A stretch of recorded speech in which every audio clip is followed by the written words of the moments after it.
going on? This is K-Boy with BlastTheseMixtapes.com. Today I'm here with RaRa Superstar. Hey, how y'all doing? What's up? Blast These Mixtapes. Finally, on a mixtape. I couldn't believe it.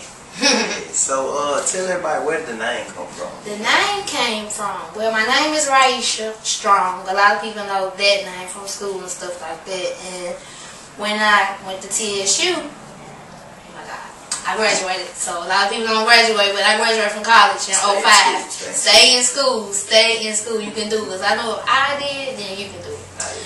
But anyway, the name RaRa came from me dancing all the time up there at school or whatever. They always knew me from dancing, every party, whatever. So a lot of people would mess my name up, mispronounce it, and I'd be like, just call me RaRa, like that. Got it from one of my friends who started it. Somebody. Anyway, it was my mama's name too when she was at TSU because she was a cheerleader. Her name was Rosalind, and she ended up being the first RaRa. And then I'm number two. Yeah, I'm number two. So, who all are you affiliated with?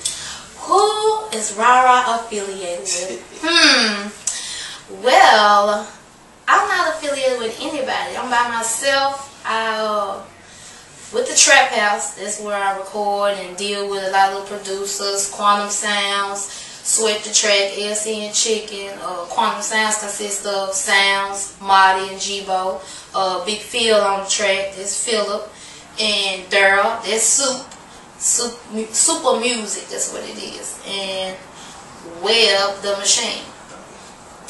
And that's who I be up here with, but everybody else, like different studios that I go to and all of that, that's just what I do, you know. So how long have you been in music?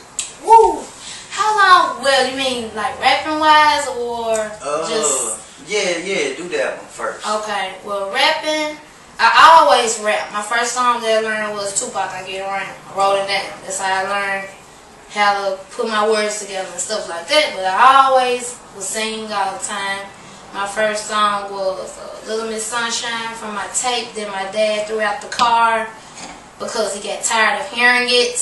And we wanted to expressway, me and my mom, and he just got so mad and he just took my tape out and he just threw it out the window and I cried. But other than that, everything else just came natural. Okay, so you've always been like a fan? You've always been behind the scenes? What? Well, I've always been a fan. I wouldn't, if I had my grandma here with me right now, she'll tell everybody that child would not go to sleep until she got through watching Soul Train every night. And that's the truth. So I had to watch Soul Train every night. And from Soul Train, went to BET, watching Donnie Simpson and watching all the videos. And before that, it was MTV. With MTV, I was brought up around predominantly white crowd before I was interacting with my own peers as far as African American.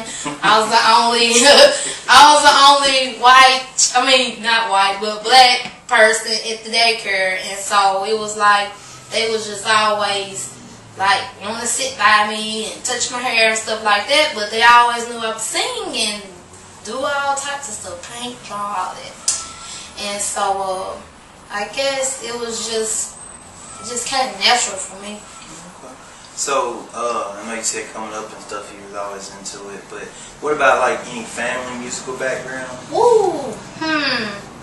Well, everybody try to sing in my family, but everybody can't. So they always send me out to sing like happy birthdays and all that other type of stuff, and I would do it. And then after a while, when I was at TSU, my friend, he's not here anymore, he's dead now, but that's another story. He always would, we always huddle up or whatever and we rap and freestyle and stuff like that. So it kind of like gradually started from when I was young all the way till I got older, and I don't know, I always would write. Okay.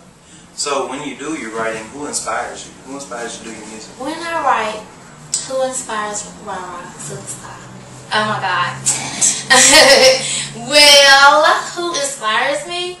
I think it started out with Will Smith from Parents Just Don't Understand.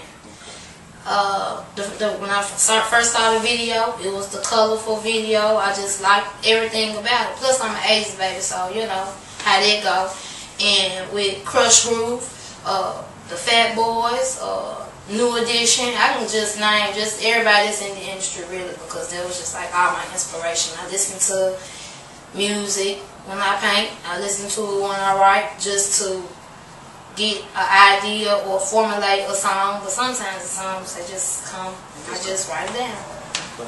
So when you getting into your zone as far as your writing and all that, do you have to be, I know some people, you know, they want to be able to light something up, some want to be able to drink on something, yeah. Some just want to kind of be quiet, you know what I'm saying, off in their own little dark little corner or whatever.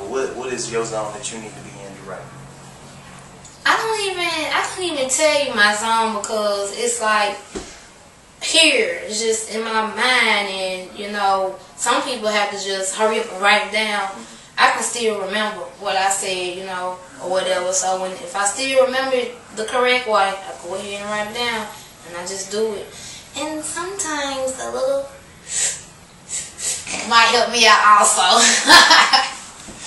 Oh, okay. You know, whatever works for you though. Yeah. That's all that matters. Yeah. So who are you currently working with? Who am I currently working with?